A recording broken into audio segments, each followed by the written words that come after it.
হযরত ঈসা আলাইহিস সালাম, যিনি কিয়ামতের আগে পৃথিবীতে রাসূলুল্লাহর উম্মত হিসেবে আগমন করবেন। সুবহানাল্লাহ। যিনি এখনো জীবিত আছেন, চতুর্থ আসমানে সংরক্ষিত আছেন, বিশ্রামে আছেন। আখিরি জামানায় কিয়ামতের পূর্বে দাজ্জাল যখন প্রকাশিত হবে, হযরত ইমাম মাহদী আলাইহিস সালাম যখন প্রকাশিত হবেন, শেষ জামানায় হযরত ঈসা আলাইহিস সালাম রাসূলুল্লাহর উম্মত হয়ে পৃথিবীতে পদার্পণ করবেন, তাশরিফ আনবেন, দাজ্জালকে হত্যা করবেন এবং হযরত ইমাম মাহদী আলাইহিস সালামের পিছনে ইক্তেদা করে নামাজ পড়বেন, রাসূলুল্লাহর উম্মত হয়ে আসবেন। রাসূলুল্লাহর উম্মতের একজন ইমামের পিছনে ইক্তেদা করে নামাজ পড়ে তিনি নিজেকে রাসূলুল্লাহর উম্মতের স্বীকৃতি গ্রহণ করবেন। সুবহানাল্লাহ। এবং তিনি ইন্তেকাল করবেন, সর্বশেষে তিনি ইন্তেকাল করবেন। এর ভিতরে অনেক ঘটনা প্রবাহ আছে, ঘটবে। হ্যাঁ, ইয়াজুজ মাজুজের প্রকাশ হবে, ইয়াজুজ মাজুজ ধ্বংস হবে। হযরত ঈসা আলাইহিস সালাম ইয়াজুজ মাজুজ প্রকাশিত হওয়ার পর সকল মুসলিম উম্মাহকে নিয়ে একটি পাহাড়ের উপরে উঠে যাবেন, আত্মগোপন করবেন। সেখানে ইয়াজুজ মাজুজ সেই সন্ত্রাসী জনগোষ্ঠী যাদেরকে বাদশাহ যুলকারনাইন বন্দী করে রেখেছেন, দেয়াল আবদ্ধ করে রেখেছেন, তারা তাদের দেয়ালের বেদ ভেঙে ফেলবে এবং বেরিয়ে যাবে, ত্রাস সৃষ্টি করবে, গোটা পৃথিবীর মধ্যে মানুষের উপর চরম অত্যাচার নির্যাতন শুরু করবে। এদের অত্যাচারে হযরত ঈসা আলাইহিস সালাম মুসলমানগণকে নিয়ে একটি উঁচু পাহাড়ের উপরে আত্মগোপন করবেন, আর সেখানে ইয়াজুজ মাজুজের সেই সন্ত্রাসী গোষ্ঠীর বিরুদ্ধে বদদুয়া করবেন। আল্লাহ তাদেরকে এক মহামারীতে আক্রান্ত করে একেবারেই নিমিষেই ধ্বংস করে দিবেন। সম্মানিত সুধী, সেই ঈসা আলাইহিস সালামের দরবারে ঈসা আলাইহিস সালামের বিষয়ে এই ঐতিহাসিক সেই মুবারক দোয়া মঞ্জুর হয়েছে। আমরা কোনোদিন কোনো দরখাস্ত করিনি, বিনা দরখাস্তে আল্লাহ মেহেরবানি করে আমাদেরকে মুবারক নবীর মুবারক উম্মত হিসেবে মঞ্জুর করেছেন। এটি আমাদের জন্য খুশনসিব। জুড়ে বলেন ঠিক কিনা? আরেকটু আওয়াজ দিয়ে বলেন ঠিক কিনা? আমরা তাতে খুশি না বেজার? আমরা খুশি, আমরা ভাগ্যবান, আমাদের তাকদীর রওশন জমির, আমাদের খুশনসিব, আমাদেরকে আল্লাহ তাআলা শেষ নবীর উম্মত হিসেবে মঞ্জুর করেছেন। কিন্তু আমাদের তাকদীর বড় মন্দ, আমাদের বদনসিব। সেই নবীর উম্মত হয়েও আমরা সেই নবী থেকে বরকত নিতে পারিনি, সেই নবীর আদর্শ আমাদের মধ্যে বাস্তবায়ন করতে পারিনি। অথচ যেই নবীকে আল্লাহ তাআলা সমগ্র গোটা পৃথিবীর সমস্ত মানুষের মধ্যে সবকিছুর মধ্যে সবচেয়ে শ্রেষ্ঠতম আদর্শ দান করেছেন, খুলুকিন আযীম, খুলুকিন আযীম, এমন খুলুক দিয়েছেন যে খুলুক হলো আযীম, যে খুলুকের কোনো তুলনা নেই, কোনো উপমা নেই, কোনো বিকল্প নেই, কোনো দ্বিতীয় নেই। চিৎকার করে বলেন সুবহানাল্লাহ, সুবহানাল্লাহ, সুবহানাল্লাহ। আল্লাহ বলেছেন, লাকাদ কানা লাকুম ফি রাসূলিল্লাহি উসওয়াতুন হাসানাহ। পৃথিবীর মানুষ আমার নবী মুহাম্মদুর রাসূলুল্লাহ সাল্লাল্লাহু আলাইহি ওয়া আলিহি ওয়াসাল্লামের কাছে রয়েছে তোমাদের জন্য উত্তম আদর্শ। সুবহানাল্লাহ। গোটা পৃথিবীর মানব জনগোষ্ঠীকে আল্লাহ তাআলা ডাক দিয়ে বলেছেন, হে মানব সম্প্রদায়, আমার রাসূল, আমার হাবিব মুহাম্মদুর রাসূলুল্লাহ সাল্লাল্লাহু আলাইহি ওয়া আলিহি ওয়াসাল্লামের কাছে মানবতার মানবিক গুণাবলী সম্পন্ন সর্বোত্তম আদর্শ দিয়েছি। তোমরা আমার নবীর কাছ থেকে আদর্শ গ্রহণ করো। তোমরা আমার নবীর আদর্শ যদি গ্রহণ করো, আমার নবীর উত্তম আদর্শগুলো নিজেদের মধ্যে যদি বাস্তবায়ন করতে পারো, তাহলে তোমার ব্যক্তিগত জীবন, তোমার পারিবারিক জীবন, তোমার সামাজিক জীবন, তোমার রাষ্ট্রীয় জীবন, তোমার রাজনৈতিক জীবন, তোমার ধর্মীয় জীবন, তোমার যাবতীয় ক্ষেত্রে তুমি চূড়ান্ত সীমার সফলতা লাভ করতে সক্ষম হবে। সুবহানাল্লাহ। যে নবীকে আল্লাহ তাআলা সবচেয়ে শ্রেষ্ঠতম প্রশংসিত চরিত্র দান করেছেন। সেই নবীর নাম আল্লাহ দিয়েছেন মুহাম্মদ। আল্লাহ নাম রেখেছেন মুহাম্মদ, আল্লাহ পছন্দ করেছেন মুহাম্মদ। এই জন্য মা আমিনা যখন রাসূলুল্লাহ সাল্লাল্লাহু আলাইহি ওয়া আলিহি ওয়াসাল্লামকে যখন গর্ভধারণ করেছেন আল্লাহর হাবিবের জন্মের কিছুদিন পূর্বে, মা আমিনা বারবার স্বপ্নে দেখেছেন। আমরা মিলাদ শরীফের মধ্যে মাউলিদু বারজান্দি শরীফের মধ্যে পড়ি, فقيل لها إنك قد حملت بسيد العالمين وخير البرية فسميه إذا وضعته محمدا صلى الله عليه وآله وسلم لأنه ستحمد عقبا سبحان الله। আমিনা খাতুন মা আমিনা স্বপ্নে দেখেছেন কে যেন জানিয়ে দিচ্ছে إنك قد حملت بسيد العالمين وخير البرية। ওগো ভাগ্যবতী নারী, গুণবতী মা জননী, পৃথিবীর সকল মায়ের মধ্যে সম্মানিতা মা। মা আমিনা আপনি কি জানেন আপনার গর্ভে কে? সাইয়্যিদুল আলামিন, তামাম জগতের সরদার, ওয়া খায়রিল বারিয়া, আল্লাহ সৃষ্টি জগতের মধ্যে শ্রেষ্ঠ যিনি, তিনি আপনার গর্ভে তাশরীফ এনেছেন। ফাসাম্মি ইযা ওয়াদাতিহি মুহাম্মাদান সাল্লাল্লাহু আলাইহি ওয়া আলিহি ওয়া সাল্লাম লিআন্নাহু সাতুহমাদু উকবা। যখন তিনি ভূমিষ্ঠ হবেন, পৃথিবীতে আসবেন, তার নাম রাখবেন মুহাম্মদ। জুড়ে বলেন সুবহানাল্লাহ। আল্লাহ নাম রেখে দিয়েছেন মুহাম্মদ শব্দের অর্থ অতি প্রশংসিত, অধিক প্রশংসিত, যিনি অধিক প্রশংসিত। মুহাম্মদ সাল্লাল্লাহু আলাইহি ওয়া আলিহি ওয়াসাল্লাম প্রশংসিত। মুহাম্মদ সাল্লাল্লাহু আলাইহি ওয়া আলিহি ওয়াসাল্লামের চেহারায় আনওয়ার প্রশংসিত। মুহাম্মদ সাল্লাল্লাহু আলাইহি ওয়া আলিহি ওয়াসাল্লামের জিসমে আতর শরীফ প্রশংসিত। মুহাম্মদ সাল্লাল্লাহু আলাইহি ওয়া আলিহি ওয়াসাল্লামের চরিত্র মুবারক প্রশংসিত। সুবহানাল্লাহ বলেন। যার নাম আল্লাহ রেখেছেন মুহাম্মদ অধিক প্রশংসিত, এমন প্রশংসিত যার প্রশংসার কোনো তুলনা নেই, যার প্রশংসার কোনো উপমা নেই।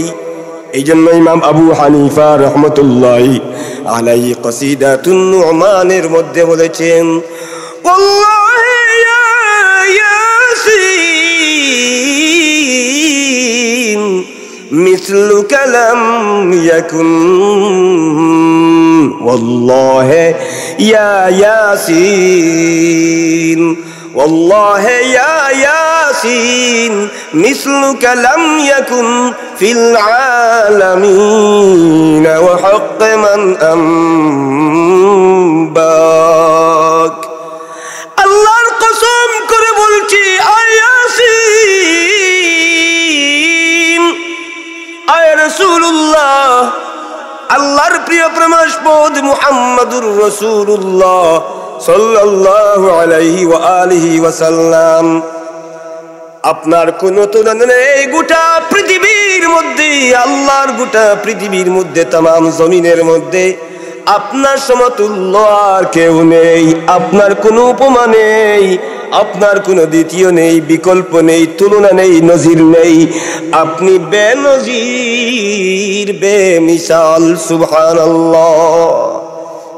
যার নাম আল্লাহ রেখেছেন মুহাম্মদ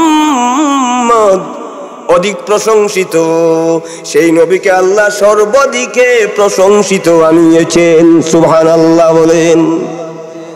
আল্লাহ বলেছেন, ওয়া ইন্নাকা লাআলা খুলুকিন আযীম।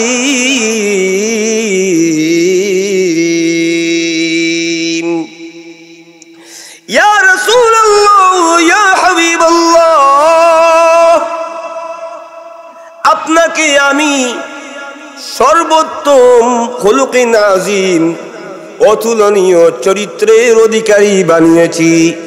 মর্যাদা সম্পন্ন চরিত্রের অধিকারী বানিয়েছি, প্রশংসিত সুমহান মর্যাদা সম্পন্ন চরিত্রের অধিকারী বানিয়েছি। সুবহানাল্লাহ। আমাদের খুশনসিব হলো আমরা সেই নবীর প্রশংসিত নবীর উম্মত হতে পেরেছি। আমাদের বদনসিব সেই নবীর উম্মত হয়েও নবীর সুমহান মর্যাদা সম্পন্ন চরিত্র আমরা লালন করতে পারিনি, ধারণ করতে পারিনি, নিজেদের মধ্যে বাস্তবায়ন করতে পারিনি। জুড়ে বলেন ঠিক কিনা? সম্মানিত সুধী, আমরা দেখব রাসূলুল্লাহ সাল্লাল্লাহু আলাইহি ওয়া আলিহি ওয়াসাল্লামের চরিত্র কেমন ছিল। হাদিস শরীফের আলোকে কতিপয় পয়েন্ট আপনাদের খিদমতে তুলে ধরছি, যাতে করে আমরা জানতে পারি, বুঝতে পারি, যাতে করে আমরাও আমাদের চরিত্রকে এইভাবে পরিবর্তন করতে পারি, নবীর চরিত্র মুবারকের আদলে নিজের চরিত্রকে গঠন করতে পারি। আল্লাহুম্মা আমিন। দুরূদ পড়েন আল্লাহুম্মা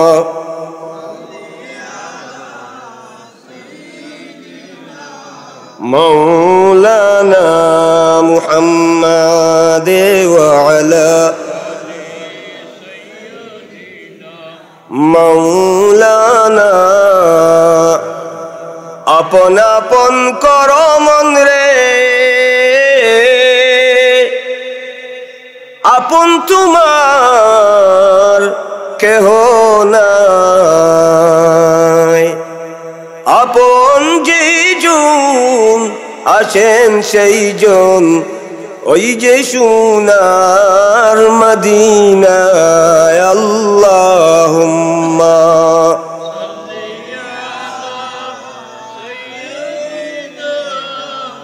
মাওলানা মুহাম্মাদ ওয়া আলা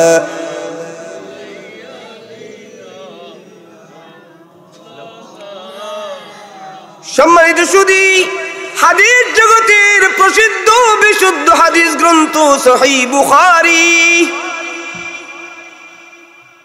অধ্যায় কিতাবুল আদাব, এই অধ্যায়ে বর্ণিত হাদিস রিওয়ায়া নম্বর 6030 হযরত আয়েশা সিদ্দিকা রাদিয়াল্লাহু তাআলা আনহা থেকে বর্ণিত।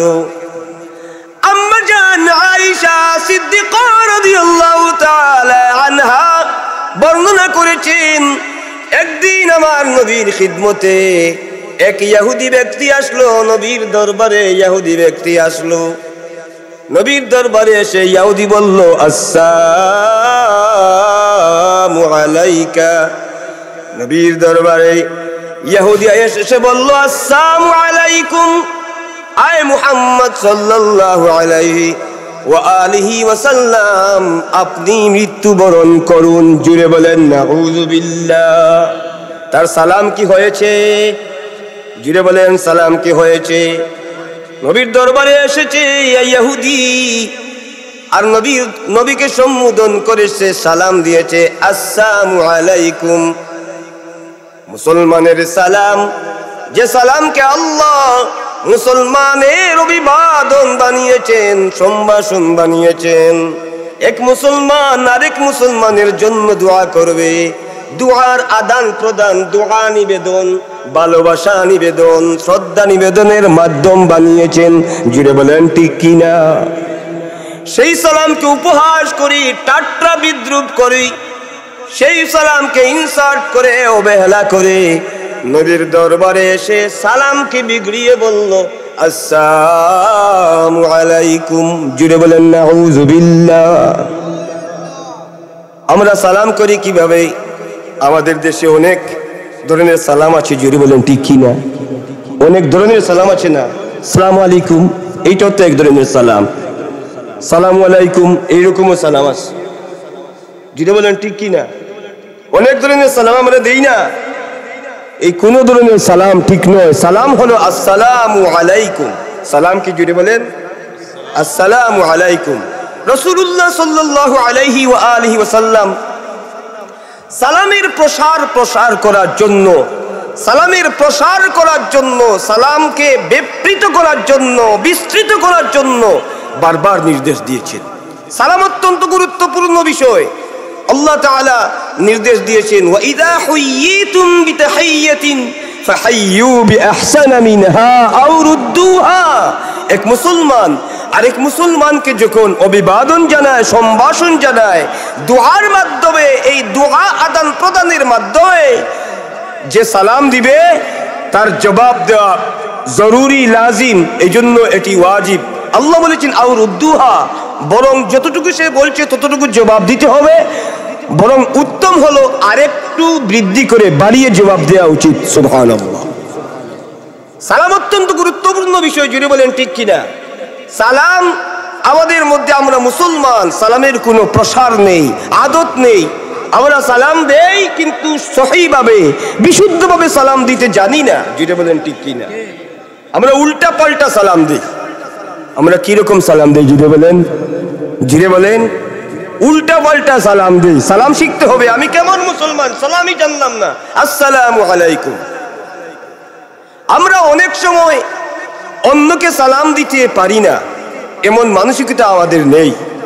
কিন্তু আমার নবীর চরিত্র ছিল, আমার নবী ছোটদেরকেও সালাম দিতেন, আমার নবী বড়দেরকেও সালাম দিতেন। নবী হলেন গোটা পৃথিবীর রাজত্বওয়ালা, রাজওয়ালা, বাদশাহী, যাকে আল্লাহ তাআলা সাইয়্যিদুল কাউনাইন বানিয়েছেন, যাকে আল্লাহ তাআলা সাইয়্যিদুস সাকালাইন বানিয়েছেন। সুবহানাল্লাহ। মুহাম্মাদুন সাইয়্যিদুল কাউনাইন ওয়াস সাকালাইন ওয়াল ফারিকাইন মিন আরাবিন ওয়া মিন আজামি। মুহাম্মদ সাল্লাল্লাহু আলাইহি ওয়া আলিহি ওয়াসাল্লাম সাইয়্যিদুল কাউনাইন, দুনিয়া ও আখিরাতের বাদশাহ। মুহাম্মদ সাল্লাল্লাহু আলাইহি ওয়া আলিহি ওয়াসাল্লাম সাইয়্যিদুস সাকালাইন, মানব এবং জিন্নাতের সরদার, মানুষ জিন্নাতের বাদশাহ। সুবহানাল্লাহ। মুহাম্মদ সাল্লাল্লাহু আলাইহি ওয়াসাল্লাম সাইয়্যিদুল কাউনাইন, দুনিয়ার বাদশাহ, আখিরাতের বাদশাহ, দুই জগতের বাদশাহ, দুনু জাহানের বাদশাহ। মুহাম্মদ সাল্লাল্লাহু আলাইহি ওয়া আলিহি ওয়াসাল্লাম সাইয়্যিদুস সাকালাইন, মানব দানব, মানুষ জিন্নাতের সরদার, মানব জিন্নাতের বাদশাহ। সুবহানাল্লাহ। মুহাম্মদ সাল্লাল্লাহু আলাইহি ওয়া আলিহি ওয়াসাল্লাম হলেন আরবি, অনারবি, আরবি, আজমি, সকলের বাদশাহী, সকলের বাদশাহী আল্লাহ তাকে দিয়েছেন। সুবহানাল্লাহ। দুরূদ পড়েন, আল্লাহুম্মা সাল্লি সাইয়্যিদিনা মাওলানা মুহাম্মদ ওয়া আলা আলি।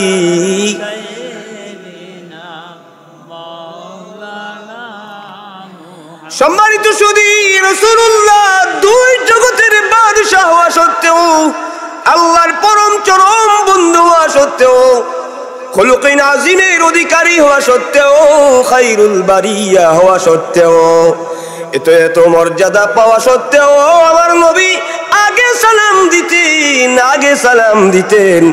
ছোটকে সালাম দিতেন, বড়কেও সালাম দিতেন। নবী যখন ঘরে যেতেন স্ত্রীদেরকেও সালাম দিতেন। সুবহানাল্লাহ। আমরা জিন্দেগিতেও কোনোদিন বোধহয় স্ত্রীদেরকে সালাম দেই না, জোরে বলেন ঠিক কিনা? জীবনেও কোনোদিন হয়তো ভুলেও কোনোদিন নিজের স্ত্রীকে সালাম দিতে পারিনি। কথা বলেন। নবী তার স্ত্রীদেরকেও সালাম দিয়েছেন। বুখারী শরীফের হাদিস রয়েছে, হাদিস শরীফ থেকে প্রমাণিত, সিরাত গ্রন্থ সমূহ প্রমাণ করে আমার নবী নিজের স্ত্রীদেরকেও সালাম দিয়েছেন, ছোটদেরকেও সালাম দিয়েছেন, বড়দেরকেও সালাম দিয়েছেন। নবী অন্যদেরকে সালাম দিতেন আর বলতেন, আফসুস সালাম, তোমরা সালামের প্রসার করো, যত পারো তত বেশি সালাম দাও। সুবহানাল্লাহ। সালাম কোনো ছোট্ট বিষয় নয়, সালাম কোনো কম গুরুত্বপূর্ণ বিষয় নয়, গুরুত্বহীন বিষয় নয়, গুরুত্বপূর্ণ বিষয়। সালাম হলো একটি দোয়া। জুড়ে বলেন কি? জুড়ে বলেন। সালাম হলো দোয়া। আমি এক মুসলমান আরেক মুসলমানকে আমি দোয়া করব। আমি সালাম করলাম, আসসালামু আলাইকুম। আল্লাহ আপনার জীবনকে সালামত দান করুন, পরিপূর্ণ জিন্দেগিতে সালামত দান করুন, শান্তি দান করুন। সুবহানাল্লাহ। কিছুক্ষণ নয়, আপনার পুরা জিন্দেগি শান্তিময় করে দিন। সুবহানাল্লাহ। পুরা জীবনটাই আপনার শান্তিময় করে দিন। এটি একটি দোয়া। আর অন্যদের জন্য দোয়া করার বিষয়টি মুহাক্কিক উলামায়ে কেরামগণ বলেছেন, যদি কোনো ব্যক্তি শুধু দোয়ার মধ্যে নিজের জন্য দোয়া করে, নিজের জন্য, আল্লাহ আমাকে এই দাও, আল্লাহ আমাকে সেই দাও, আল্লাহ আমাকে এই করো, আল্লাহ আমাকে সেই করো, আমরা করি না? জুড়ে বলেন ঠিক কিনা? আমরা করি না? নিজেদের জন্য অনেক কিছু আল্লাহর কাছে চাই, আল্লাহর কাছে তো চাইবই, এইটা তো চাওয়ার জায়গায়। জুড়ে বলেন ঠিক কিনা? আমরা তো আল্লাহর ভান্ডারে চাইবই, আল্লাহর কাছ থেকে আল্লাহর কাছে আমরা বলবো, চাইবো, প্রার্থনা করবো, আর সেখান থেকেই আমাদের মঞ্জুর হবে।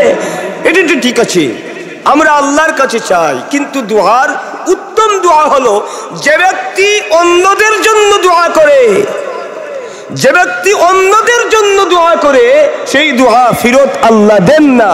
কিন্তু যখন সে নিজেদের জন্য শুধু দোয়া করে, নিজের জন্য, সেই দোয়া আল্লাহর ইচ্ছা হলে মঞ্জুর হতে পারে, ইচ্ছা না হলে মঞ্জুর না হতে পারে।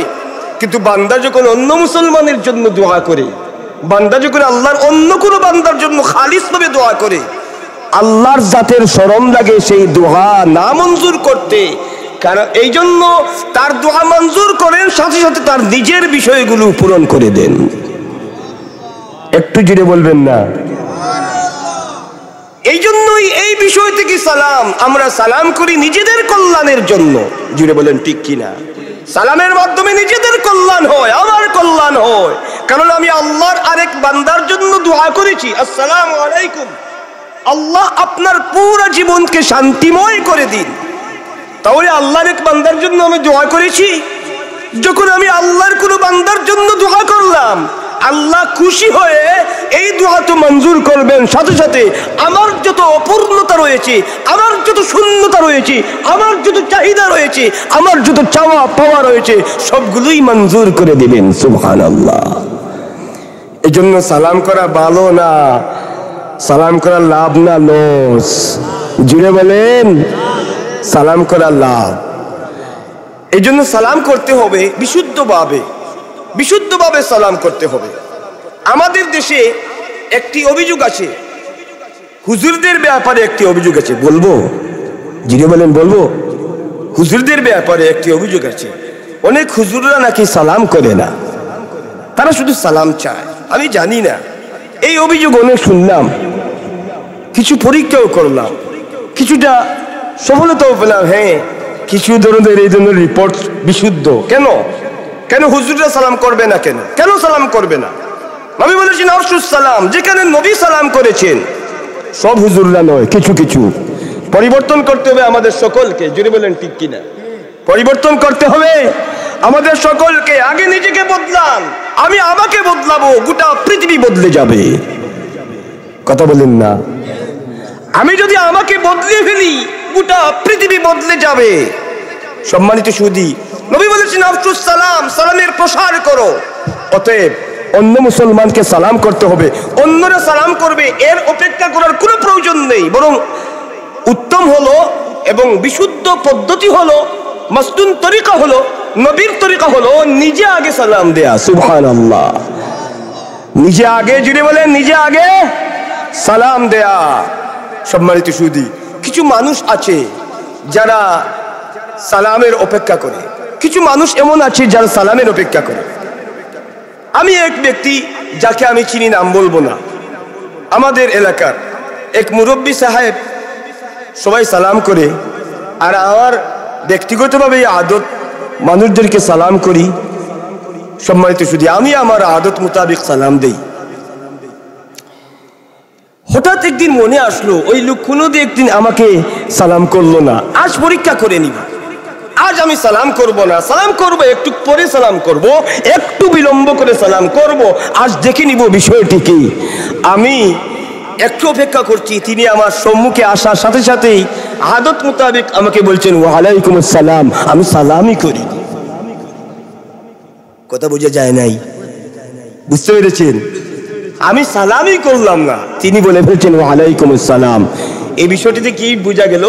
তিনি শুধু ওয়ালাইকুম আসসালাম বলতে জানেন, আসসালামু আলাইকুম বলার আদত তার নেই।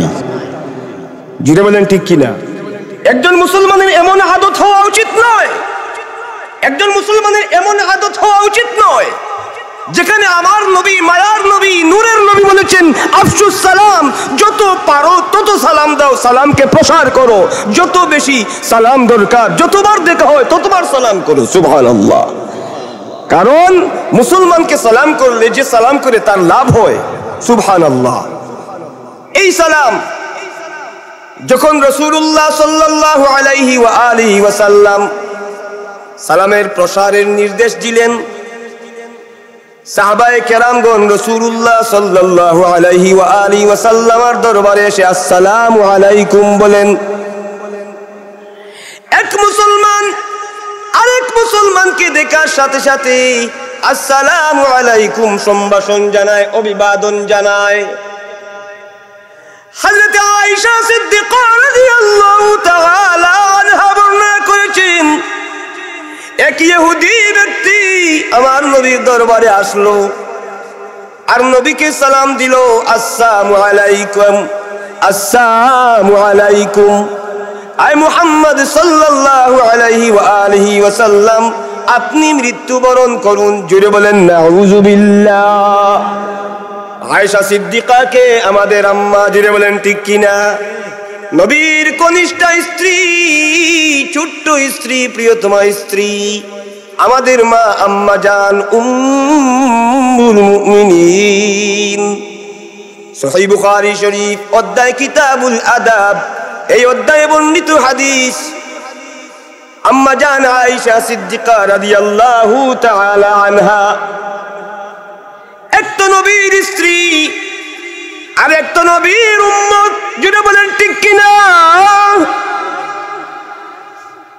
একজন স্ত্রীর সামনে যদি কেউ তার স্বামীকে মৃত্যুর কথা বলে ফেলে, মৃত্যুর বদদুয়া করে এইভাবে বলে তুমি মারা যাও, তাহলে কি স্ত্রী বরদাস্ত করবে? ওই ইহুদি ব্যক্তিকে আল্লাহর নবীকে সম্বোধন করে বলল আসসালামু আলাইকুম, আয় মুহাম্মদ সাল্লাল্লাহু আলাইহি ওয়া আলিহি ওয়াসাল্লাম, আপনি মৃত্যুবরণ করুন। আয়েশা সিদ্দিকা বরদাস্ত করতে পারেননি,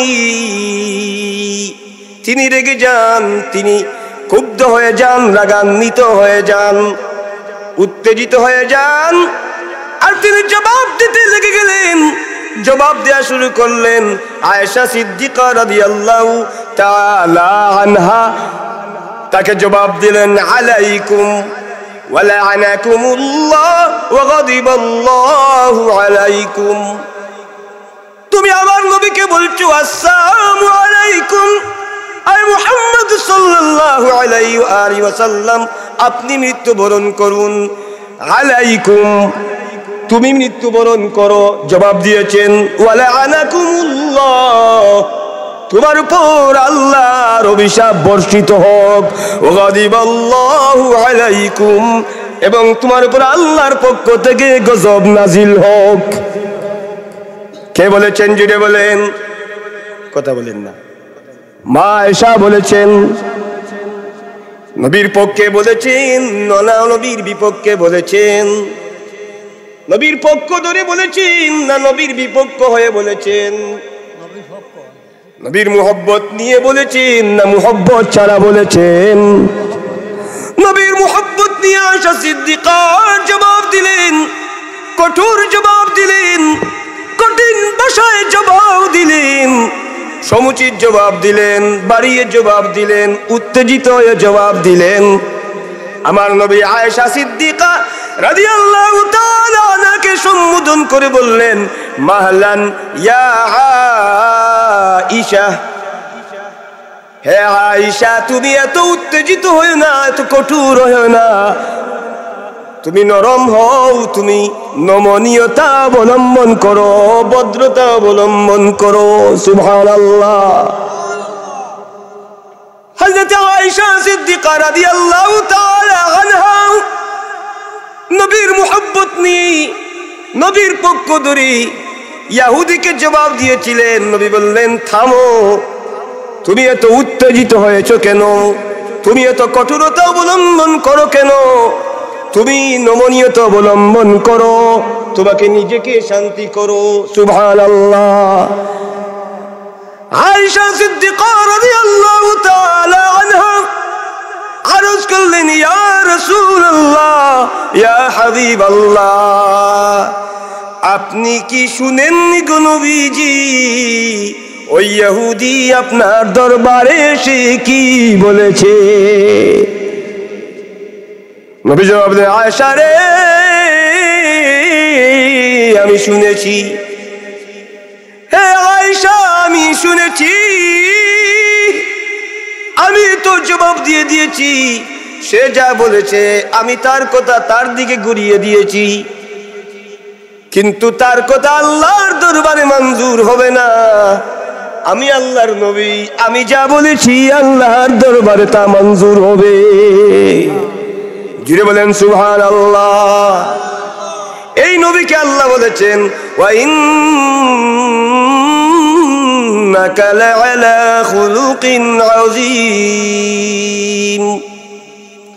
ইয়া রাসূলুল্লাহ, ইয়া হাবিবাল্লাহ, আপনাকে আমি খুলুকিন আযীম দান করেছি, এমন আদর্শ দিয়েছি নবীজি, যে আদর্শের কোনো তুলনা নেই, যে চরিত্রের কোনো তুলনা নেই, যে চরিত্রের কোনো উপমা নেই, নজির নেই, মিসাল নেই। জুড়ে বলেন সুবহানাল্লাহ। একজন ইহুদি নবীকে বদদুয়া করেছে, বেয়াদবি করেছে, কিন্তু আয়েশা সিদ্দিকা জবাব দিয়েছেন কঠোর ভাষায়। আমার নবী নিষেধ করে দিলেন, আয়েশা রে, কঠোরতা অবলম্বন করো না, মানুষের সাথে এইভাবে আচরণ করো না, মানুষের সাথে এইভাবে আচরণ করা ঠিক নয়, তুমি নমনীয়তা অবলম্বন করো, তোমাকে বাড়াবাড়ি করা উচিত নয়। সুবহানাল্লাহ বলবেন না? কত সুন্দর চরিত্র আমার নবী আমাদেরকে দেখিয়েছেন, কত সুন্দর চরিত্র আমাদের সম্মুখে নবী উপস্থাপন করেছেন, কিন্তু আমাদের বদনসিব এত সুন্দর চরিত্রওয়ালা নবী পেও আমরা সেই চরিত্র নিজেদের মধ্যে ধারণ করতে পারিনি। যদি আমি এই চরিত্র ধারণ করতাম, আমাদের সমাজে কোনো ধরনের গন্ডগোল থাকতো না, মারটার থাকতো না, ঝগড়া বিবাদ থাকতো না, দ্বন্দ্বমন্দ থাকতো না। জুড়ে বলেন ঠিক কিনা? দুরূদ শরীফ পড়েন, আল্লাহুম্মা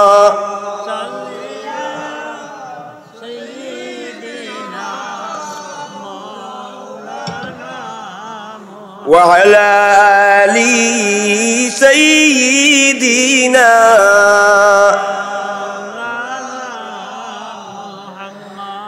আমাদের আরাধনা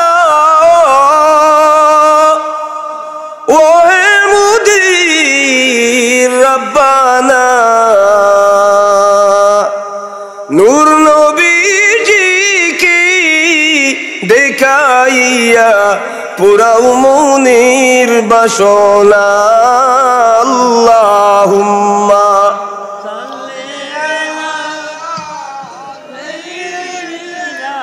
মাওলানা মুহাম্মাদ ওয়া আলা সাইয়্যিদিনা মাওলানা মুহাম্মাদ। সম্মানিত সুধী, হাদিস জগতের প্রসিদ্ধ বিশুদ্ধ হাদিস গ্রন্থ সহিহ বুখারী অধ্যায় কিতাবুল আদাব, এই অধ্যায়ে বর্ণিত 4032তম রিওয়ায়া হযরতে আয়েশা সিদ্দিকা রাদিয়াল্লাহু তাআলা আনহা থেকে বর্ণিত। তিনি বলেন, একদিন এক ব্যক্তি আল্লাহর নবী আকা মাওলা মুহাম্মদুর রাসূলুল্লাহ সাল্লাল্লাহু আলাইহি ওয়া আলিহি ওয়া সাল্লামার খিদমতে আসার জন্য রওনা হয়েছে। আমার নবী আমার নবী হুজরার মধ্যে অবস্থান করছেন। নবীর কাছে আমি অবস্থান করছি। আয়েশা সিদ্দিকা নবীর কাছে ছিলেন। আয়েশা সিদ্দিকা বর্ণনা করেছেন, নবীর হুজরার বাইর থেকে, নবীর দরবারের বাইর থেকে, নবীর রুমের ঘরের বাইর থেকে ওই ব্যক্তি আরজ করলো, আল্লাহর নবীর সাথে মুলাকাত করার জন্য আবেদন করলো, অনুমতি প্রার্থনা করলো। সুবহানাল্লাহ। সাহাবায়ে কেরাম নবীর দরবারের আদব রক্ষা করতেন। আমার নবীর দরবারে যাওয়ার আগে সাহাবায়ে কেরাম আদব রক্ষা করতেন। নবীর রুমে ঢোকার পূর্বে সাহাবায়ে কেরাম অনুমতি প্রার্থনা করতেন, আদব রক্ষা করে অনুমতি প্রার্থনা করতেন, অনুমতি চাইতেন।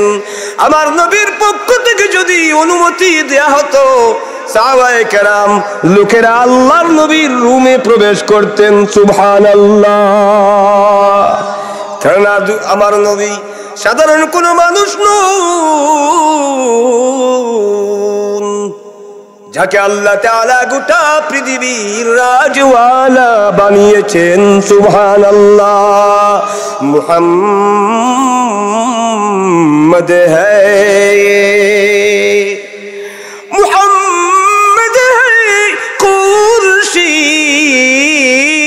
পয়গম্বর সবে अख्तर,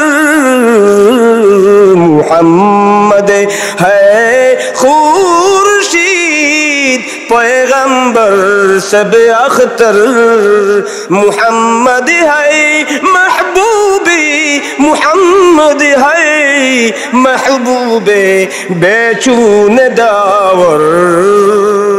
আমার সাহেব কবিলা ফুলতলি রহমতুল্লাহ তাআলা আলাইহি তার প্রসিদ্ধ কাব্যগ্রন্থ কসিদায়ে নালায়ে কলন্দরের মধ্যে উল্লেখ করেছেন, মুহাম্মদ সাল্লাল্লাহু আলাইহি ওয়া আলিহি ওয়াসাল্লামকে আল্লাহ এত মর্যাদা দিয়েছেন, নবীদের আকাশের সূর্য হলেন আমার নবী, সেই আকাশের গ্রহ তারা तमाम নবী।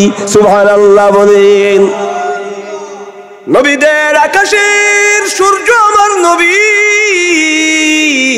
সেই আকাশের গ্রহ তারা तमाम নবী, तमाम নবী, तमाम পয়গম্বর। সুবহানাল্লাহ। শুধু তাই নয়, মুহাম্মদ হ্যায় মাহবুবে, মুহাম্মদ হ্যায় महबूबे, मुहम्मद है महबूबे बेचून दावर। मुहम्मद सल्लल्लाहु अलैहि वसल्लम আল্লাহর প্রেমাস্পদ, আল্লাহর तमाम সৃষ্টি জগতের মধ্যে সর্বশ্রেষ্ঠ। রাসূলুল্লাহর কোনো তুলনা নেই, কোনো উপমা নেই। সুবহানাল্লাহ। এই জন্য আমার নবীর দরবারে যখন কোন সাহাবী প্রবেশ করার ইচ্ছা পোষণ করতেন, অনুমতি নিতে হতো, হযরতে আয়েশা সিদ্দিকা রাদিয়াল্লাহু তাআলা আনহা রিওয়ায়াত করেছেন, এক লোক, এক ব্যক্তি রাসূলুল্লাহর দরবারে আসার জন্য অনুমতি প্রার্থনা করলো। আমার নবী তাকে দেখলেন আর বললেন, আমার নবী বললেন, বি'সা আখুল আশীরা ওয়া বি'সা বিনুল আশীরা। আয়েশা সিদ্দিকা ওই ব্যক্তি সমাজের সবচেয়ে খারাপ ভাই, সমাজের সবচেয়ে খারাপ সন্তান। জুড়ে বলেন নাউযুবিল্লাহ।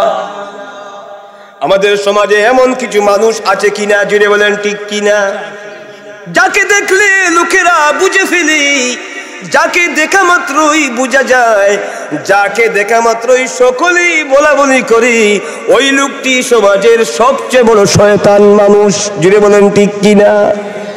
এমন চরিত্রের মানুষ আছে কিনা আমাদের মধ্যে, যারা গোপনে নীরবে নিবৃতে সারাটি গ্রামের মধ্যে, সারাটি মহল্লার মধ্যে, পাড়ার মধ্যে পেশপাশ লাগিয়ে দ্বন্দ্ববন্ধ সৃষ্টি করে রেখেছে।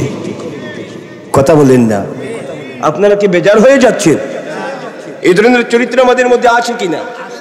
পেশপাশ লাগিয়ে একজন দিয়ে আরেকজনের সাথে দ্বন্দ্বমন্দ লাগিয়ে, পেশপাশ লাগিয়ে একটি ধূম্রজাল সৃষ্টি করে রেখে দিয়েছে। এই ধরনের চরিত্রের মানুষ আছে কিনা? এদেরকে দেখা মাত্রই যদিও মানুষ এদের প্রভাব প্রতিপত্তির কারণে মানুষ তাদেরকে ভয় পায়, কিন্তু অন্তর দিয়ে ঘৃণা করে। জুড়ে বলেন ঠিক কিনা? যদিও মানুষ কথা বলে না, প্রতিবাদ করতে পারে না, প্রতিরোধ করতে পারে না, তাদের প্রভাব প্রতিপত্তি জুলুম নির্যাতনের শিকার হবে এই জন্য, কিন্তু লোকেরা, সমাজের প্রতিটি মানুষ অন্তর থেকে তাকে ঘৃণা করে। এই ঘৃণাটি মনে রাখবেন, এই ঘৃণাটি মানুষের হৃদয়ের সেই ঘৃণাটি একদিন আমার জন্য কাল হয়ে দাঁড়িয়েবে, আর এই বিষয়টি আমাকে জাহান্নামে নিয়ে যাবে। নাউজুবিল্লাহ বলেন। ওই ব্যক্তি রাসূলুল্লাহর দরবারে আসার জন্য অনুমতি চাইল। আয়েশা সিদ্দিকা রাদিয়াল্লাহু তাআলা আনহা বলেছেন, রাসূলুল্লাহর কাছে অনুমতি চাইলাম, আল্লাহর হাবিব অনুমতি দিলেন। আর ওই ব্যক্তি সম্পর্কে বললেন, ওই ব্যক্তি সমাজের সবচেয়ে খারাপ ভাইদের মধ্যে ভাই হিসেবে খারাপ, ছেলে হিসেবে খারাপ, অর্থাৎ সমাজের সবচেয়ে নিকৃষ্ট মানুষ, সবচেয়ে খারাপ মানুষ, সবচেয়ে দুষ্ট মানুষ। জুড়ে বলেন নাউযুবিল্লাহ। হযরত আয়েশা সিদ্দিকা রাদিয়াল্লাহু তাআলা আনহা বর্ণনা করেছেন, আল্লাহর হাবিবের অনুমতি পেয়ে ওই ব্যক্তি রাসূলুল্লাহর দরবারে, রাসূলুল্লাহর হুজরার ভিতরে প্রবেশ করলো। আমি দেখলাম রাসূলুল্লাহ সাল্লাল্লাহু আলাইহি ওয়া আলিহি ওয়াসাল্লাম ওই ব্যক্তির সাথে অন্তরঙ্গ পরিবেশে কথা বলছেন। সুবহানাল্লাহ। আল্লাহর হাবিব একটু আগে বললেন এক কথা, কর্ম করেন আরেক ধরনের। চিন্তার বিষয় কিনা জুড়ে বলেন। নবী আগে তার সম্পর্কে মন্তব্য করেছেন, ওই ব্যক্তি সমাজের সবচেয়ে নিকৃষ্ট মানুষ, যার মর্মার্থ এই এমন ধরনের একটি মন্তব্য করেছেন। অথচ ওই ব্যক্তি যখন নবীর সামনে আসলো, নবী হাস্যোজ্জ্বল হাসি খুশি ভাবে তার সাথে কথা বলছেন, তার সাথে ব্যবহার করছেন, অন্তরঙ্গ পরিবেশে নবী তার সাথে কথা বলছেন। আয়েশা সিদ্দিকা রাদিয়াল্লাহু তাআলা আনহা বর্ণনা করেছেন, ওই ব্যক্তি আল্লাহর হাবিবের সাথে তার কাজ সেরে যখন বিদায় হয়ে চলে গেল, আমি রাসূলুল্লাহর খিদমতে গেলাম, আরজ করলাম, ইয়া রাসূলুল্লাহ, ইয়া হাবিবাল্লাহ, আপনি ওই ব্যক্তি সম্পর্কে খারাপ মন্তব্য করলেন, আবার ওই ব্যক্তির সাথে অন্তরঙ্গ ভাবে তার সাথে কথা বললেন, সদাচরণ করলেন, ভালো আচরণ করলেন, এমন ভাবে কথা বললেন গো নবীজি, দেখতে মনে হলো তার সাথে আপনার গভীর সম্পর্ক রয়েছে, মুহাব্বতের সম্পর্ক রয়েছে। আমার নবী জবাব দিলেন, আয়েশা রে, হে আয়েশা, তুমি কি দেখেছো কোনদিন কি আমি কোনো মানুষের সাথে খারাপ আচরণ করেছি? এমন কি কোনোদিন দেখেছো? আমি কোনোদিন কোনো মানুষের সাথে খারাপ আচরণ করিনি, আমি কোনো মানুষের সাথে খারাপ আচরণ করতে পারিনি। নবী বললেন, ইন্না শাররান নাসি ইনদাল্লাহি মানজিলাতান ইয়াউমাল কিয়ামাহ মান তারাকাহুন নাসু ইত্তিকা শাররিহি। হে আয়েশা, জেনে রেখো, সমাজের এই ধরনের দুষ্ট লোক যারা, খারাপ লোক যারা সমাজের মধ্যে ফিতনা সৃষ্টি করেছে, হিংসা নিন্দা সৃষ্টি করেছে, মানুষকে জুলুম নির্যাতন করেছে, মানুষের জায়গা জমি মিরাস মেরে ফেলেছে, মানুষকে প্রহার করেছে, আঘাত করেছে, মারধর করেছে, পরস্পরকে দ্বন্দ্ব মন্দ সৃষ্টি করে সমাজে ফিতনা লাগিয়ে রেখেছে। যে বলেন ঠিক কিনা? নবী বলেছেন, এই ধরনের চরিত্র যারা লালন করে, সমাজের সেই সকল খারাপ মানুষ যাদেরকে দেখে মানুষ ভয় পায়, তাদের দুষ্টমির কারণে, তাদের খারাপ চরিত্রের কারণে, খারাপ আচরণের কারণে, তাদের অসদাচরণ কারণে মানুষ যাদেরকে ঘৃণা করে, মানুষ যাদের থেকে নিরাপদ দূরত্ব বজায় রাখে, মানুষ যাদের থেকে সরে সরে থাকে, এই ব্যক্তি সমাজের সবচেয়ে নিকৃষ্ট মানুষ। হাসরের ময়দানে ওই ব্যক্তি সবচেয়ে নিকৃষ্ট প্রাণী হবে। ওই ব্যক্তি আল্লাহর জাহান্নামে জ্বলবে। এই কারণটি তাকে জাহান্নামে নিয়ে যাবে। জুড়ে বলেন নাউযুবিল্লাহ। ও মুসলমান, চিন্তা করে দেখেন আমার মধ্যে এমন চরিত্র আছে কি আমি গোপনে গোপনে একজনকে দিয়ে আরেকজনের সাথে দ্বন্দ্ব সৃষ্টি করি কি? আমার মধ্যে কি এমন চরিত্র আছে আমি সমাজে ফিতনা সৃষ্টি করি, হিংসা নিন্দা বাড়াই, আমি অন্যের ক্ষতি সাধন করি, আমি মানুষকে অত্যাচার নির্যাতন করি, গালিগালাজ করি, মানুষের ক্ষতি করি, মানুষের গীবত করি, মানুষের উপর অপবাদ রটাই। এই ধরনের চরিত্র যদি আমার থাকে, আমার প্রতি মানুষের যে ঘৃণা সৃষ্টি হবে, এই ঘৃণা আমার জন্য কাল হবে, এই ঘৃণাই আমাকে জাহান্নামে নিয়ে যাবে। জুড়ে বলেন নাউযুবিল্লাহ। নবীর চরিত্র আল্লাহ তুলে ধরেছেন, ফাবিমা রাহমাতিন মিনাল্লাহি লিনতা লাহুম ওয়ালাউ কুনতা ফাযযান গালিযাল কলবি লানফাদ্দু মিন হাওলিক فاعف عنهم واستغفر لهم وشاورهم في الأمر فإذا عزمت فتوكل على الله إن الله يحب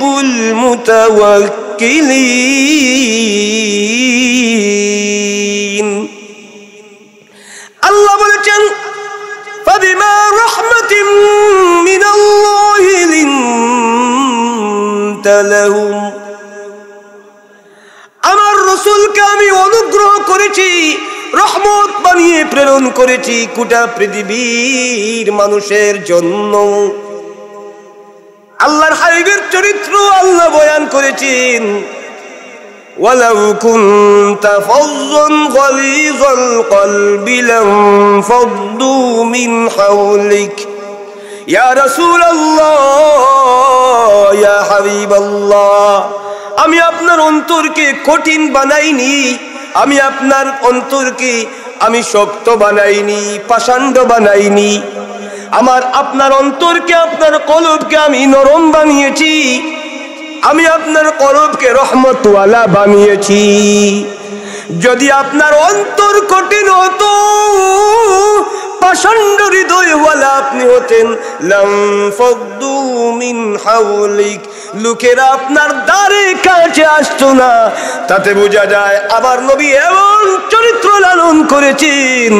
আমার নবী মানুষের কাছে যেতেন, মানুষকে কাছে আসতে দিতেন, সুবহানাল্লাহ। মানুষকে দূরে সরিয়ে দিতেন না, মানুষের কাছ থেকে দূরে থাকতেন না। আমাদের চরিত্র কেমন? আমি যদি একটু বড় সড়ো হয়ে যাই, একটু গুরুত্বপূর্ণ মানুষ হয়ে যাই, মানুষদেরকে কাছে আসতে দেই না, মানুষের সাথে কথা বলতে চাই না। জুড়ে বলেন ঠিক কিনা? মানুষ থেকে নিজেকে দূরত্ব বজায় রাখি, মানুষ থেকে নিজেকে আলাদা করে ফেলি। কিন্তু নবী এমন চরিত্র লালন করেননি। নবীর চরিত্র ছিল মানুষকে কাছে আসতে দিতেন, মানুষের কাছে যেতেন, মানুষের সাথে মিলামিশা করতেন, মানুষকে ভালোবাসতেন, মানুষকে মুহব্বত করতেন, মানুষকে তালিম তারবিয়ত দিতেন, মানুষকে নসিহত করতেন, মানুষকে ফয়েজ দিতেন। তিনি হলেন রহমতের নবী, যার অন্তরকে আল্লাহ তাআলা রহমতওয়ালা বানিয়েছেন, সুবহানাল্লাহ। আল্লাহ তার হাবিবের চরিত্র ঘোষণা করেছেন, فاعف عنهم واستغفر لهم وشاورهم في الأمر يا رسول الله يا حبيب الله।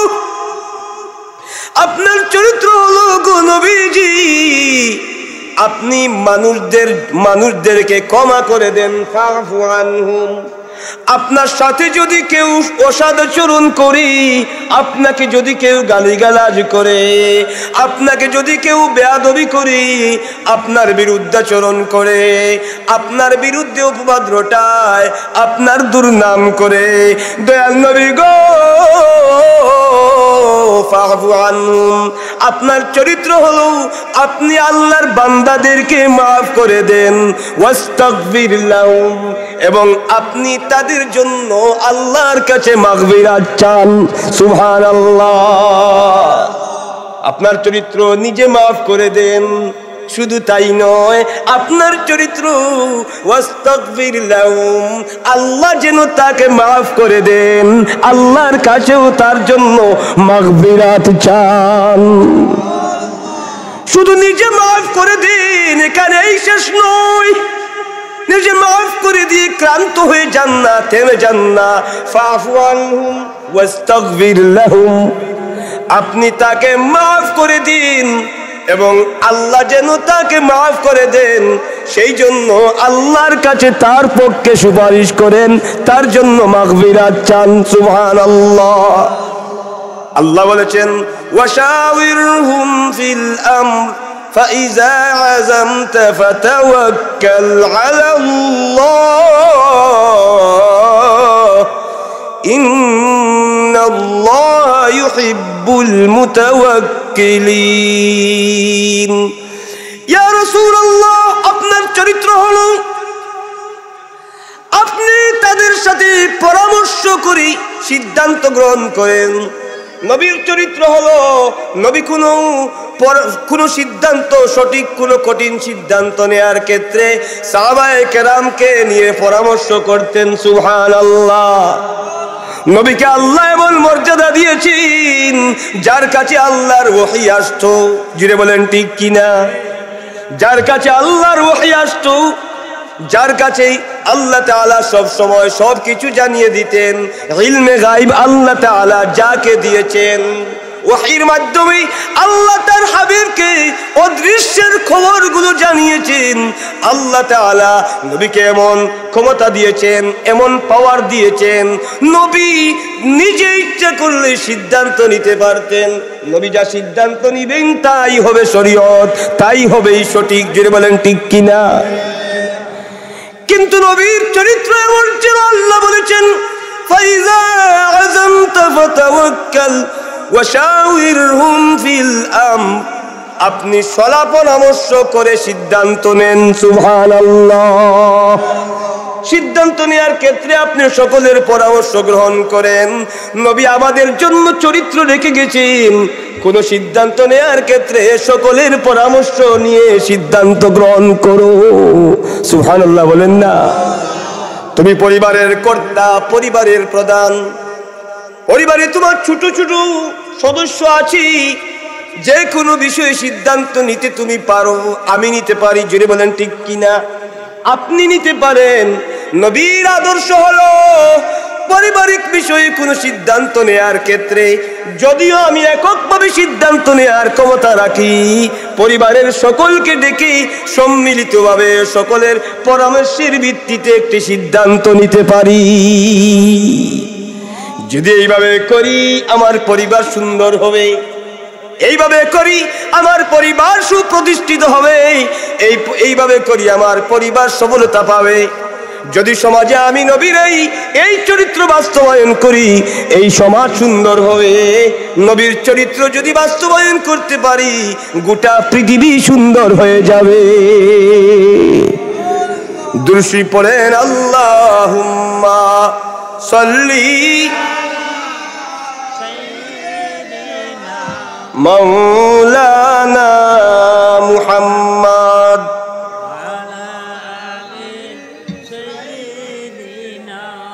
মাওলানা মুহাম্মদ আল্লাহুম্মা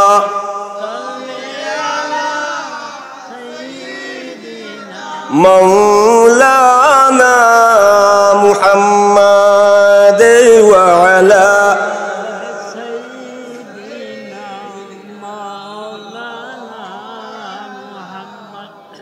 কে আছে রে এই জগতে বুঝবে মুনির বেদনা, বুঝবেন যেই জন অচিন সেই জন, ওই যে সোনার মদিনা। আল্লাহুম্মা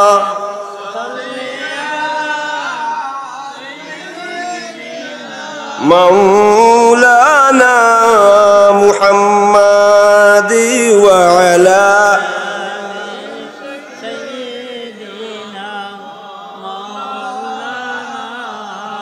সম্মানিত সুধী, আমার নবী এমন চরিত্রের নজির স্থাপন করেছেন, মক্কার মানুষেরা আমার নবীকে আল আমিন বলতো, সাদিক আল আমিন। নবীর একটি খেতাব ছিল সাদিক আল আমিন। নবীর একটি লকব ছিল সাদিকুল মাসদুক, নবী সত্যবাদী।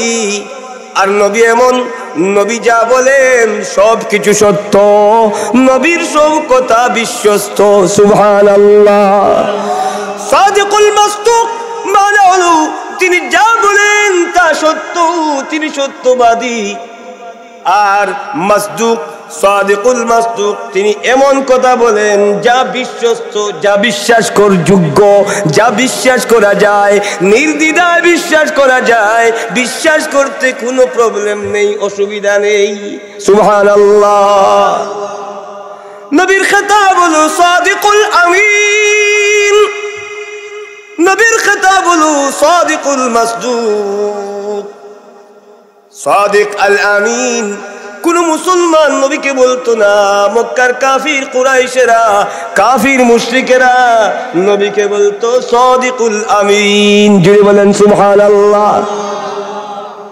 যদিও তারা আমার নবীর উপর ঈমান আনেনি, আমার নবীর দ্বীন গ্রহণ করেনি, যদিও তারা নবীর সাথে বিরোধিতা করত, নবীর সাথে বেয়াদবি করত, নবীকে অত্যাচার নির্যাতন করত,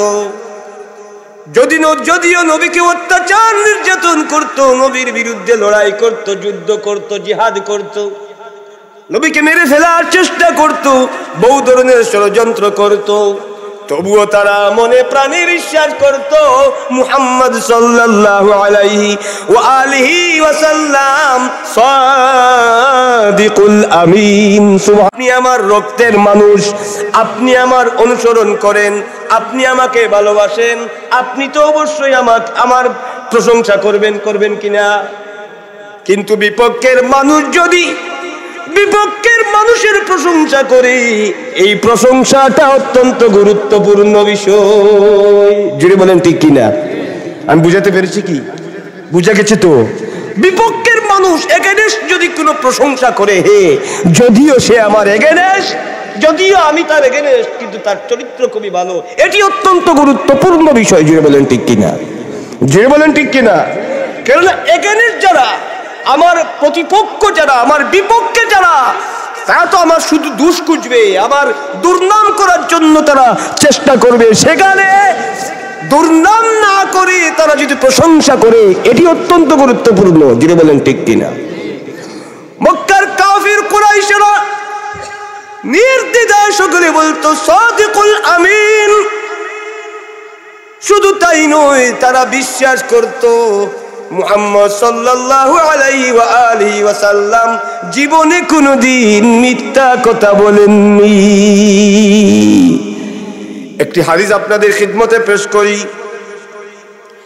হাদিস জগতের প্রসিদ্ধ হাদিস গ্রন্থ সহিহ বুখারী অধ্যায় কিতাবুল মানাকিব, এই অধ্যায়ে বর্ণিত 5632 নম্বর রিওয়ায়া হযরতে আব্দুল্লাহ ইবনু মাসউদ রাদিয়াল্লাহু তাআলা আনহু থেকে বর্ণিত। তিনি বলেন, মদিনা তয়্যিবায় অবস্থান করতেন একজন সাহাবী, মক্কার একজন সাহাবী হিজরতের পরে, যার নাম সাআদ ইবনু মুআজ রাদিয়াল্লাহু তাআলা আনহু। সাআদ ইবনে মুআজ রাদিয়াল্লাহু তাআলা আনহু হিজরত করে মদিনায় চলে এসেছেন। কিন্তু মক্কায় তার একজন বন্ধু আছেন যার নাম উমাইয়া ইবনু খলফ। মক্কায় অবস্থানরত তার সেই বন্ধু, শৈশবকালের বন্ধু, কৈশোরের বন্ধু, যৌবনকালের বন্ধু, বুঝতে পেরেছেন, যার সাথে ছোট্ট কাল থেকে উঠা বসা করেছেন, চলাফেরা করেছেন, কতটা জানে জিগর দুস, কথা বলেন। হযরত সাদ ইবনে মুআজ রাদিয়াল্লাহু তাআলা আনহু মুসলমান হয়ে গিয়েছেন। আল্লাহর হাবিব হিজরত করার পর তিনিও হিজরত করি। হযরত সাদ ইবনে মুআজ রাদিয়াল্লাহু তাআলা আনহু তিনি মদিনার একজন সাহাবী, আর মক্কায় তার একজন বন্ধু যার নাম উমাইয়া ইবনে খলফ, তিনি কাফির। এক বন্ধু কাফির আর এক বন্ধু মুসলমান। যেটা বলেন ঠিক কিনা? এক বন্ধু কাফির আর এক বন্ধু মুসলমান। মদিনার সাহাবী সাদ ইবনে মুআজ রাদিয়াল্লাহু তাআলা আনহু যখন তিনি মক্কায় আসতেন, তার বন্ধু উমাইয়া ইবনে খলফের বাড়িতে অবস্থান করতেন। আর উমাইয়া ইবনে খলফ শাম দেশে ব্যবসা করার জন্য যখন যেতেন, মদিনায় সাদ ইবনে মুআজের বাসভবনে বিশ্রাম নিতেন। সুবহানাল্লাহ বলেন। এত জানে জিগর বন্ধুত্ব তাদের ছিল। একদিন সাদ ইবনে মুআজ রাদিয়াল্লাহু তাআলা আনহুর মন চাইল মক্কা মুকাররমায় যাব, আমার বন্ধুর বাড়িতে উঠব, বিশ্রাম নিব। আর মক্কাতুল মুকাররমায় কাবা শরীফ তওয়াফ করে, কাবা শরীফ জিয়ারত করে, কাবা শরীফ তওয়াফ করে ফিরে আসবো। সুবহানাল্লাহ। আশিক যারা, তাদের কি হৃদয়ের মধ্যে মাঝে মাঝে কামনা বাসনা জাগে না? মক্কায় যাব, মদিনায় বাসনা জাগলো, মক্কাতুল মুকাররমায় যাব। তিনি চলে গেলেন, তার বন্ধু উমাইয়া ইবনে খলফের বাড়িতে উঠলেন। উমাইয়া ইবনে খলফ বললেন, বন্ধুরি একটু বিশ্রাম করো, কাবা শরীফের হেরেম লুকে লুকারণ্য, কিছু মানুষ কমে যাক, যখন একটু ফাঁকা হবে আমি তোমাকে বলবো, তুমি গিয়ে কাবা তওয়াফ করে আসবে। যখন সময় হলো, হযরত সাদ ইবনে মুআজ কাবা শরীফের হেরেমের ভিতরে প্রবেশ করলেন। কাবা শরীফ মনের আনন্দে তওয়াফ করতে লাগলেন। হযরত সাদ ইবনে মুআজ রাদিয়াল্লাহু তাআলা আনহু কাবা শরীফ তওয়াফ করছিলেন। এমন সময় মক্কার লিডার আবু জাহাল কাবা শরীফের হেরেমের ভিতরে প্রবেশ করলো। ডাক দিয়ে বলল, কে তুমি? কে এত নিরাপত্তার সাথে তুমি কাবার হেরেমের ভিতরে প্রবেশ করে কাবা তাওয়াফ করছো? হযরত সাদ বললেন, আনা সাদ, আমি সাদ। আবু জাহেল বলল, তাতুফু বিল কাবাতি আমিনা ওয়া ক্বাদ আওয়াইতুম মুহাম্মাদান ওয়া আসহাবাহু। হে সাদ, তুমি কেমন স্পর্ধা তোমার হলো? এত সাহস তুমি কিভাবে পেলে? তোমরা মুহাম্মদ এবং তার সাহাবীদেরকে মদিনায় আশ্রয় দিয়েছো, আবার নিরাপত্তার সাথে আমাদের দেশে এসে কাবা তাওয়াফ করছো। এত সাহসিকতা, এত স্পর্ধা তোমরা কোথায় পেলে? বাধা দিল না, অনুমতি দিল। জুড়ে বলেন, জুড়ে বলো, জুড়ে বলেন, বাধা দিল নাকি? বাধা দিয়ে দিল। এমন স্পর্ধা তোমরা কোথায় পেলে? এমন সাহসিকতা তুমি কিভাবে দেখিয়েছো?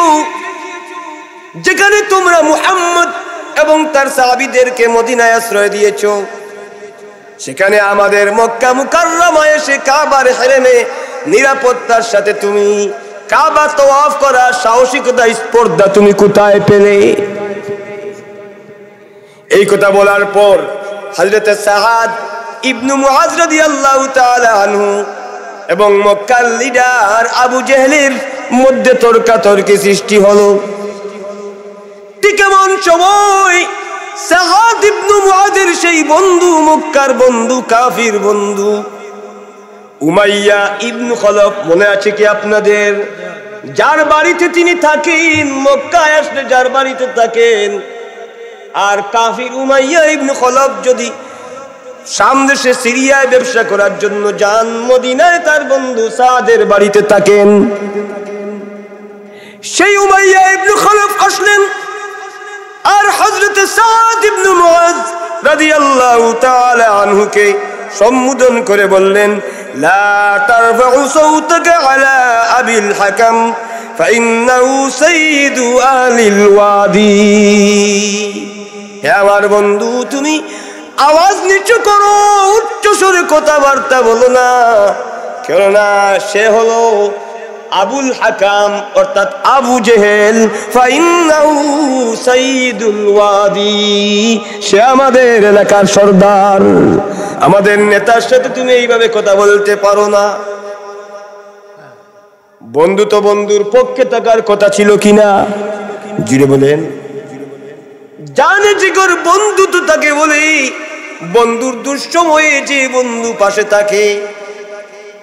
আল্লাহ বলেছেন, ইয়া আইয়ুহাল্লাযীনা আমানু লা তাত্তাখিযুল ইয়াহুদা ওয়ান নাসারা আউলিয়া। আল্লাহ বলেছেন, হে মুমিনগণ, কোন ইহুদি, নাসারা, কাফির, কুফফারদের সাথে বন্ধুত্ব করো না।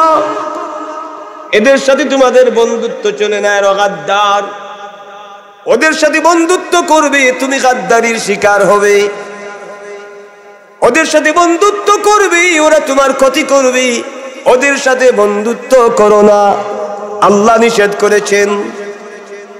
সাদ ইবনে মুআয যখন আবু জেহেল অন্যায়ভাবে সাদ ইবনে মুআযকে বাধা দিতে লাগলো, তার মক্কার কাফির বন্ধু উমাইয়া ইবনে খলফ সাদ ইবনে মুআযের পক্ষ না নিয়ে মক্কার লিডার আবু জেহেলের পক্ষপাতিত্ব করলেন। জুড়ে বলেন নাউযুবিল্লাহ। সাদ ইবনে মুআয রাদিয়াল্লাহু তাআলা আনহু তার বন্ধুকে বললেন, এই গাদ্দারির জবাব দিলেন, আল্লাহু লাইন মাতা'তানি আন আতুফা বিল বাইত লাআকতা'আন্না মাজ্জারাকা বিশ-শাম। হে আমার বন্ধু সাদ, হে আমার বন্ধু উমাইয়া ইবনে খলফ, তুমি যখন সিরিয়ায় যাও তখন আমার বাড়িতে অবস্থান করো, আমি তোমাকে আপ্যায়ন করি। আমি যখন মক্কায় আসি কাবা শরীফ তওয়াফ করার জন্য, তোমার বাড়িতে অবস্থান করলাম। কাবা শরীফ তওয়াফ করার জন্য আসলাম, তোমার বাড়িতে অবস্থান করলাম। কিন্তু তোমরা আমাকে আল্লাহর কাবা তওয়াফ করতে দিচ্ছ না। যেন রে করে বন্ধু, তুমি যদি আমাকে কাবা তওয়াফ করতে না দাও, তাহলে তোমারে আর কোনোদিন সিরিয়ায় যেতে দিব না, সিরিয়ার পথ তোমার বন্ধ করে দিব। সুবহানাল্লাহ বলেন। উমাইয়া ইবনে খলফ মানলেন না, বারবার বলতে লাগলেন, লা তারফাউ আসওয়াতাক, তুমি আওয়াজ নিচু করো, তোমার আওয়াজকে নিচু করো। আবু জেহেল আমাদের সরদার, তার সাথে এইভাবে কথা বলো না, তোমার আওয়াজকে নিচু করো। হযরত সাদ ইবনে মুআয রাদিয়াল্লাহু তাআলা আনহু বরদাশত করতে পারলেন না, রাগান্বিত হয়ে গেলেন আর বলে ফেললেন, হে আমার বন্ধু, আমার কাফির বন্ধু উমাইয়া ইবনে খলফ রে, জেনে রেখো আমার নবী ও মওলা মুহাম্মাদুর রাসূলুল্লাহ সাল্লাল্লাহু আলাইহি ওয়া আলিহি ওয়াসাল্লাম নূরের জবানে বলেছেন, তোমাকে বদরে মুহাম্মদ সাল্লাল্লাহু আলাইহি ওয়াসাল্লাম তোমাকে হত্যা করে ফেলবেন। সুবহানাল্লাহ বলেন। সাদ ইবনে উমাইয়া ইবনে খলফ যখন এই কথা শুনলো, আশ্চর্য হয়ে গেল, জিজ্ঞেস করলো, আমার কথা বলেছেন? সাদ ইবনে মুআয বলেন, নাম, হে তোমার কথাই বলেছেন। সে বলতে লাগলো, ওয়াল্লাহি মা ইয়াকযিবু মুহাম্মদ ইযা হাদ্দাস, আল্লাহর কসম করে বলছি মুহাম্মদ সাল্লাল্লাহু আলাইহি ওয়াসাল্লাম কোনদিন মিথ্যা কথা বলেন না। জিরে বলেন, কে বলেছে? কোন মুসলমান বলেছে? একজন কাফির বলছে। উমাইয়া ইবনে খালাফ বলল, ওয়াল্লাহি মা ইয়াকযিবু মুহাম্মাদুন ইযা হাদ্দাস, আল্লাহর কসম করে বলছি, ওয়াল্লাহি আল্লাহর কসম, মুহাম্মদ সাল্লাল্লাহু আলাইহি ওয়াসাল্লাম যদি কোনো কথা বলেন সত্য বলেন। মুহাম্মদ সাল্লাল্লাহু আলাইহি ওয়াসাল্লাম কোনদিন মিথ্যা কথা বলেন না। উমাইয়া ইবনে খালাফ মনের মধ্যে ভয় সৃষ্টি হলো, কেননা মুহাম্মদ সাল্লাল্লাহু আলাইহি ওয়াসাল্লাম যদি বলে থাকেন আমাকে মেরে ফেলবেন তাহলে তাই হবে। বুঝতে পেরেছেন? কেননা মুহাম্মদ সাল্লাল্লাহু আলাইহি ওয়াসাল্লাম হলেন সাদিকুল আমিন, মুহাম্মদ সাল্লাল্লাহু আলাইহি ওয়াসাল্লাম হলেন সাদিকুল মাসদুক। সে গেল তার বাড়িতে, স্ত্রীর কাছে চলে গেল, স্ত্রীকে ডাক দিল, স্ত্রী আমার যে ইয়াসরিবের বন্ধু, আমার মদিনার বন্ধু সাদ ইবনে মুআজ আমাকে কি বলেছে তুমি কি জানো? স্ত্রী বলল, কি বলেছে? সে বলল, সম্পূর্ণ বিবরণ পেশ করার পর সম্পূর্ণ ঘটনা বলল। সে বলল, রাসূলুল্লাহ সাল্লাল্লাহু আলাইহি ওয়াসাল্লাম নাকি বলেছেন, জাআমা আন্নাহু সামিআ মুহাম্মাদান সাল্লাল্লাহু আলাইহি ওয়াসাল্লাম ইয়াজউমু আন্নাহু কাতিলি। আমার বন্ধু সাদ ইবনে মুআজ নাকি শুনেছে মুহাম্মদ সাল্লাল্লাহু আলাইহি ওয়াসাল্লাম বলেছেন আমাকে নাকি হত্যা করে ফেলবেন। উমাইয়া ইবনে খালাফ কাফির, তার স্ত্রীও তো কাফির। জুড়ে বলেন তাই না? উমাইয়া ইবনে খালাফ কাফির, তার স্ত্রীও কাফির। এই কথা শুনে উমাইয়া ইবনে খালাফের স্ত্রী বলল, ফাওয়াল্লাহি মা ইয়াকযিবু মুহাম্মদ, আল্লাহর কসম করে বলছি মুহাম্মদ সাল্লাল্লাহু আলাইহি ওয়াসাল্লাম কোনদিন মিথ্যা কথা বলেন না। আমার নবীর চরিত্র কেমন ছিল? মক্কার কাফির কুরাইশ কাফিরেরা নবীর বিরুদ্ধে স্মরণ করত, নবীর সাথে দুশমনি করত, নবীর দিন মানত না, কিন্তু নবীর পক্ষে সাক্ষী দিত।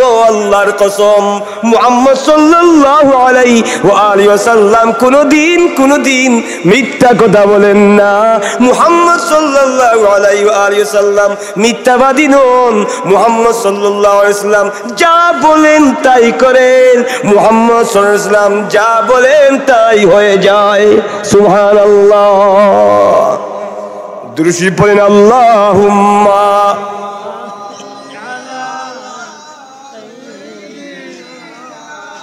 মাওলানা মুহাম্মাদ ওয়া আলা মাওলানা আল্লাহুম্মা সাল্লি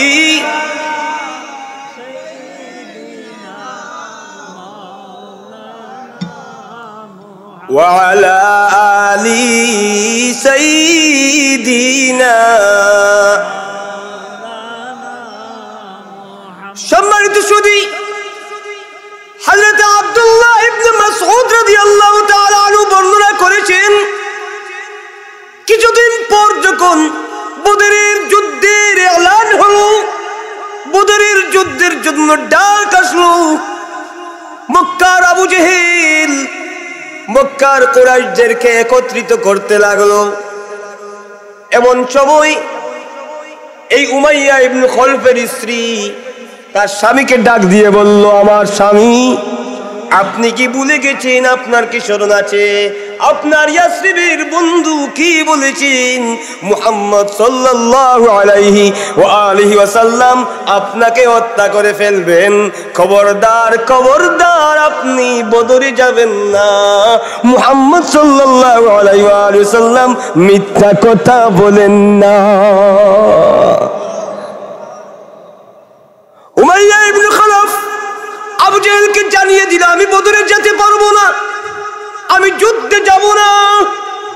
আবু জেহেল বলল, অনেক ওজোর আপত্তি দেখানোর পর আবু জেহেল বলল, তুমি মক্কার একজন অন্যতম লিডার, তুমি যদি না যাও আমি অন্যদেরকে কিভাবে নিব?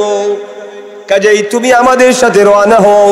কয়েকদিনের পথ হেঁটে তারপর অর্ধ পথ থেকে তুমি ফিরে আসবে, তবু আমাদের সাথে তুমি রওনা হও। কিন্তু উমাইয়া ইবনে খালাফ এই জন্য আবু জেহেলের সাথে রওনা হয়েছে। আল্লাহর হাবিব যেইভাবে বলেছেন, বদরের প্রান্তরে বদরিন সাহাবীগণের হাতে আক্রান্ত হয়ে উমাইয়া ইবনে খালাফ পৃথিবী থেকে বিদায় হয়েছে। সম্মানিত সুধী, আমি বলতে চেয়েছি আল্লাহর হাবিবের এমন চরিত্র আমাদের জন্য রেখে গেছেন, জিন্দেগিতে যিনি মিথ্যা কথা বলেননি, বরং নিষেধ করে দিয়েছেন কেউ যেন মিথ্যা কথা না বলে। আমরা সেই নবীর উম্মত হয়ে কিভাবে আমরা হরদম মিথ্যা কথা বলি? জুড়ে বলেন ঠিক কিনা?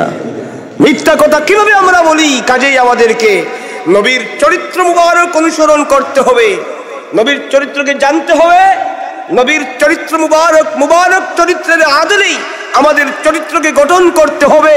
যদি করতে পারি, এই দুনিয়া আখিরাত আমাদের জন্য সফলতা বয়ে আনবে। এই দুনিয়াতে আমাদেরকে সফলতা লাভ করা সম্ভব হবে এবং আমাদের আখিরাত হবে মুক্তিময়, আমাদের আখিরাতে নাজাতের বাঈস হবে। আল্লাহ আমাদের সকলকে মঞ্জুর করুন। সকলে বলি আমিন। وما علينا إلا البلاغ المبين. صلى الله على سيدنا ومولانا محمد وعلى آله وأصحابه.